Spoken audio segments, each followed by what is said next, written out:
নমস্কার। আজকের আমার এই কবিতাটি আমার প্রিয় বন্ধু পায়েল ওর জন্য লেখা। তো তোমাদেরকে পাঠ করে শোনাচ্ছি, কেমন লাগলো অবশ্যই জানিও। বন্ধু।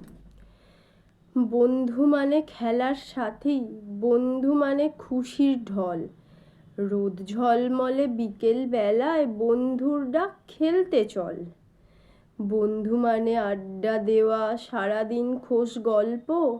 বন্ধু মানে হইচই বেশি, পড়াশোনাটা অল্প। বন্ধু মানে রাগ দুঃখ, বন্ধু মানে কষ্ট।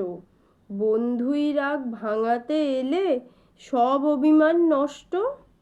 বন্ধু মানে সবার সুখে এক টুকরো হাসি, বন্ধু পাশে থাকলে মোরা আনন্দেতে ভাসি।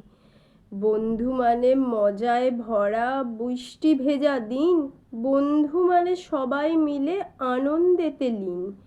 বন্ধু মানে হারিয়ে যাওয়া স্বপ্নপুরীর দেশ, কোনো দিন এই বন্ধুত্ব হবে না নিঃশেষ। নমস্কার।